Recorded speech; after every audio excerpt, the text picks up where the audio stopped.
حضرت ابو ذر غفاری رضی اللہ تعالی عنہ کی مثال بھی جو ہے وہ حضرت عیسیٰ علیہ السلام کی مثال ہے۔ فقیرانہ درویشانہ زندگی گزاری، حضور کی صحبت میں وقت گزرا، باقی ساری زندگی ایسے گزار دی۔ کہتے ہیں دخلت علی رسول اللہ صلی اللہ علیہ وسلم، ایک دن میں حضور کی خدمت میں حاضر ہوا۔ میں نے عرض کی حضور مجھے کوئی وصیت فرمائیے، مجھے کوئی وصیت فرمائیے۔ حضور نے فرمایا تمہیں اللہ سے ڈرنے کی وصیت کرتا ہوں، اس لیے کہ تیرے سارے معاملات کا حسن ہے، تمام زندگی کا جمال یہی ہے کہ تو اللہ سے ڈرا کرے۔ یہ حضور نے مجھے فرمایا۔ میں نے عرض کی حضور یہ عمل ہوگا، کوئی اور وصیت فرمائیے۔ تو حضور علیہ السلام نے ارشاد فرمایا ایک تو قرآن مجید کی تلاوت کیا کرو، دوسرا ذکر اللہ کیا کرو، آسمان پر اس سے تمہارا ذکر ہوگا اور زمین میں تمہارے لیے باعث نور ہے، تمہیں من میں چراغاں نصیب ہوگا اور تمہارے لیے روشنی ہوگی ان دو کاموں کے کرنے سے۔ کل تو زدنی، میں نے عرض کی حضور اس پہ بھی عمل ہوگا، کوئی اور ارشاد فرمائیے۔ اللہ اکبر۔ حضور علیہ السلام نے ارشاد فرمایا تمہارے اوپر زیادہ خاموشی اختیار کرنا ہے، زیادہ باتیں نہ کیا کرو، لمبی خاموشی رکھا کرو۔ اس سے دو فائدے ہوں گے، ایک تو شیطان بھاگ جائے گا، دوسرا امر دین میں تجھے تقویت ملے گی۔ زیادہ باتیں کرنے والے کی زبان پھسلتی ہے، غیبت، چغلی، جھوٹ، بہتان، یہ سارے امراض، یہ ساری آفتیں جو ہیں وہ زبان کی ہیں۔ اس لیے کہا کہ زبان کی حفاظت کرنا، تو زیادہ لمبی خاموشی اور زیادہ لمبا سکوت اختیار کر لینا، اس لیے تجھے دنیا میں بھی فائدہ ہوگا، شیطان بھی بھاگ جائے گا اور تیرے دین میں بھی تجھے مضبوطی ملے گی۔ کل تو زدنی، کہتے ہیں رحمت کا باڑا بٹ رہا تھا، حضور علیہ السلام کے جو ہے وہ منہ سے نور نکل رہا تھا، میں نے جھولی پھیلائی ہوئی تھی، میں نے عرض کی حضور اس پہ بھی عمل ہوگا، کچھ اور ارشاد فرمائی۔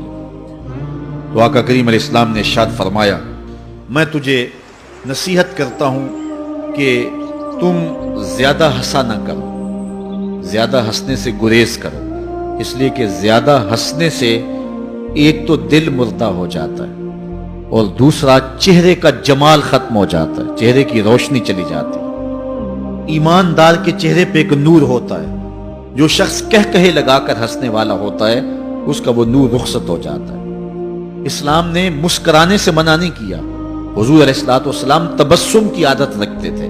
اعلیٰ حضرت نے فرمایا جس کی تسکین سے روتے ہوئے ہنس پڑیں اس تبسم کی عادت پہ لاکھوں سلام۔ ایک صحابی فرماتے ہیں میں نے حضور سے زیادہ مسکرانے والا کسی شخص کو نہیں دیکھا، چہرے پہ ہر وقت مسکراہٹ رہتی، مسکرانا اور بات ہے۔ اور وہ حضور نے ارشاد فرمایا نیکی کو چھوٹا نہ سمجھنا، اگرچہ تم اپنے بھائی کو خندہ پیشانی سے ہی کیوں نہیں ملتے ہو تو یہ بھی ایک نیکی ہے۔ تو مسکرانا اور بات ہے، لیکن دہک ہنسنا، کہے لگانا، یہ جو ہے دل کو مردار کر دیتا ہے۔ اور دل کا مردہ ہونا کیا ہے؟ دل کا سخت ہو جانا ہے۔ اگر کسی کا دل سخت ہے تو شریعت اس دل کو دل مردہ کہتی ہے۔ اللہ اکبر۔ تو فرمایا ایاکا وکثرۃ الضحک، زیادہ ہنسنے سے بچو، فإنہ یمیت القلب ویذھب بنور الوجہ، دل کو مردہ کر دیتا ہے، چہرے کی رونق لے جاتا ہے۔ کل تو زدنی، میں نے عرض کی حضور کچھ اور ارشاد فرما دی۔ موج لگی ہوئی ہے، باڑا بٹ رہا ہے، انوار اتر رہے ہیں، مسجد نبوی کا صحن ہے، حضور ارشاد کر رہے ہیں اور منہ سے پھول جھڑ رہے ہیں، منہ سے پھول جڑ رہے ہیں، اور حضرت سید ابو ذر غفاری اپنے دامن میں سمیٹ رہے ہیں۔ عرض کی حضور کچھ اور بھی ارشاد فرما دیجئے۔ کالا کل الحق وان کان مرا، اے ابو ذر پھر حق کہنا چاہے کڑوا کیوں نہ ہو۔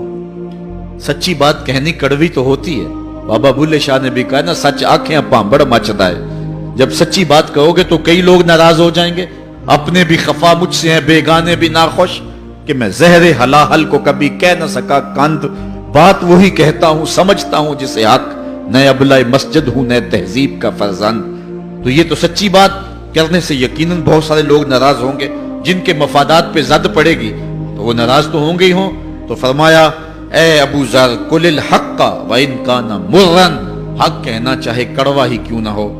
کل تو زدنی، میں نے عرض کی حضور یہ بھی ہو گیا، کچھ اور عطا فرمائیے۔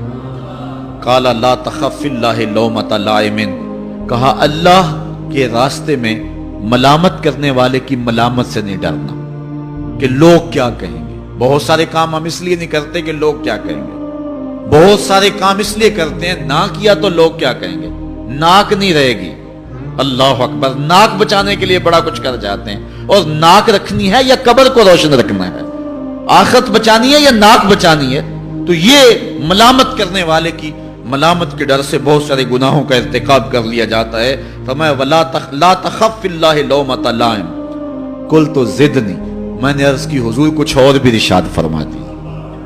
حضرت ابو ذر غفاری نے جولی ہی پھیلا لی حضور کے سامنے، اللہ اکبر، سخی کی دہلیز پہ کھڑا ہے، پھر کم کیوں مانگے، آواز پہ آواز لگا اور بھی کچھ مانگ۔ یہ کیفیت بنی ہوئی ہے حضرت ابو ذر غفاری کی۔ کہتے ہیں میں نے کہا قلت زدنی، تو حضور علیہ السلام نے آخری بات جو مجھے ارشاد فرمائی وہ سنیے، کالا لیحجزک عن الناس ما تعلم من نفسک، اے ابو ذر اپنے عیب دیکھتا رہے تاکہ دوسروں کے عیب دیکھنے کا موقع ہی نہ ملے، اپنے من میں ہی اتر جا، تجھے اوروں کے عیوب دیکھنے کا موقع ہی نہ ملے۔